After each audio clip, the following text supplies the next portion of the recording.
Dahil 115th monthsary namin ni Papa P ngayong Disyembre, abay bonggang food trip tayo for today's video mga beshiwap. Let's go to SM Mega Mall. Ang aming first stop ay itong Aston Specialties. Dahil paborito ko ang steak at base sa aking pagsasaliksik ay nakita kong madami ang nagre-recommend ito kaya't gusto ko itong masubukan. Napakaganda ng ambience at hindi pa gaanong matao ng mga oras na ito. May nag-assist din agad pagpasok namin at habang naghihintay ng order ay syempre nag-video muna kami ng kaunti. Kunwari hindi kami kinakabahan niyan at iniisip ko din kung anong flavor ng pansit canton ang lulutuin namin pag uwi. Ang starter namin ay cream of mushroom na inclusion na sa aming in-order. Dahil ako'y mahilig sa mainit na sabaw, syempre inupakan ko na agad. Legit na creamy at panalo for me. Pero si Papa P na hindi mahilig sa sabaw, hindi ko alam kung bakit, lagi naman akong sabaw. Pero mahal naman niya, ay hindi niya daw masyadong bet. Marami pa kaming pupuntahan kaya't hindi na kami nag-rice. At ito na nga ang aming mga in-order. Instead nga na magkanin ay nagpasta na lang kami at napili namin ang kanilang beef bolognese. Nako, ito sure ako na masarap dahil pumasa ito sa panlasa ni Papa P na hindi din naman mahilig sa pasta. Nako, siya nga halos ang umubos nito. 299 pesos ito at good for 2 packs na, pero depende pa rin yan sa inyo syempre at hindi naman tayo pareho mga best. Dito din pala kasama ang kanilang cream of mushroom soup. New York strip naman ang legendary steak nila na aming sinubukan. 1,399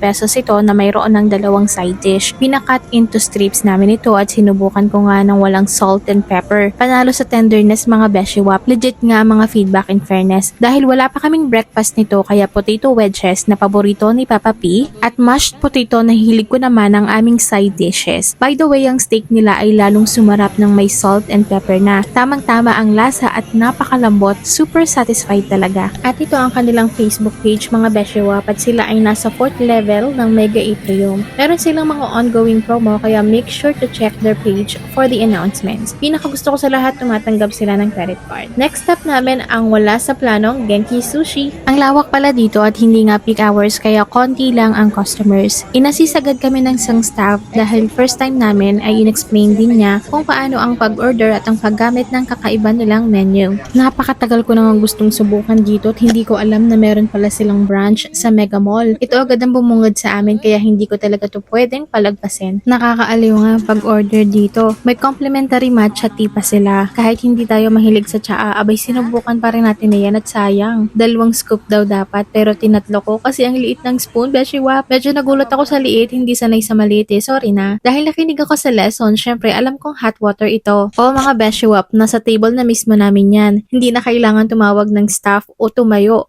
Literal na nasa table mo na lahat ng kailangan mo. Aliw din sa taga-deliver ng order, hindi ka naman pala mabubundok dito kapag nakinig ka sa orientation desk. Puro malalansang sushi pa lang ang nasubukan ko kaya super excited to try this one. Good decision pala na Hana Sushi ang aming sinubukan dahil crowd favorite pala ito. At hindi ako nagtataka dahil napakasarap nito mga best. Nawala talaga lahat ng sama ng loob ko sa malalansang sushi na nakain ko noon. Charot. 240 pesos itong Hana Sushi at hindi na namin nasundan dahil meron pa kaming sunod na pupuntahan. Kaya nag-dessert na lang muna kami at na-curious kami dito sa Rare Japanese Cheese na 180 pesos. Kakaibang cheesecake ito kasi may pagka-gelatin ang texture, hindi gaanong matamis kaya napabilis kami ng kain at muntik pang mabitin. Kahit gusto ko pang mag-sushi ay hindi na pwede dahil baka mabusog kami agad. Sumilip din kami sa Mega Food Hall dahil nandito ang second street na food stall. I've always wanted to try an oyster then kaya nang malaman kong meron pala dito ay hindi talaga pwedeng hindi namin susubukan. Nagulat kami dahil tumatanggap din pala sila ng credit card with minimal service charge fee. Sobrang tagal nga lang ng pagsaserve nila dito. More than 30 minutes yata kaming naghintay at pandalawa kami sa umorder. Raw oyster pa ang in-order ko niyan. May mga baked oyster sila pero curious ako sa lasa nitong raw. Napapailing nga si Papa P kasi hindi niya hilig ang mga seafood pero sinubukan din niya at hindi na daw niya uulitin. To be honest, kahit mahilig ako sa seafood, hindi ko din nagustuhan itong raw oyster nila. Lemon at yung pink na liquid ay templadong suka ang sauce. Not sure kung ito yung hindi nagpasarap pero I'm still willing to try the baked ones kapag bumalik kami. 252 pesos nga pala ang 6 na piraso nitong raw oyster. Papunta na kami sa next and last restaurant ay muntik pa kaming maligaw. Buti na lang malapit kami sa mapa kaya gumamit muna si Diego at Dora ng tulong. Nahanap naman namin ang aming hinahanap kaya tara na at namimiss ko na ang lipa. Natuwa tuloy kami nang makita na itong Din Tai Fung na tulad ng Genki Sushi ay matagal ko ko na din gustong subukan. Yes mga best, I did my assignment na listahan ng mga food trip bago lumuwas. Dito napakadami ng mga customers pero depende sa dami ng inyong grupo ay makaka-table din naman agad. Dahil dalawa lang kami at alam ko na ang orderin kaya hindi na kami naghintay at nakapasok din agad. We were asked kung first time namin at habang naghihintay ng order, pinagawa na kami ng sauce ni kuyang server. Kaya't no need to worry kapag first timer. Mga 15 to 20 minutes kami naghintay sa aming order. Very systematic sila dito kahit maraming tao ay hindi naman nakaka-stress sa paghihintay. Ang sinubukan namin ay syempre ang kanilang famous na xiaolongbao. Napakadaming flavor nito kaya medyo nalito kami. Nakalimutan kong i-check, hindi ko na isama sa assignment. So ayun nga, 5 pieces na crab roe and pork xiaolongbao na 395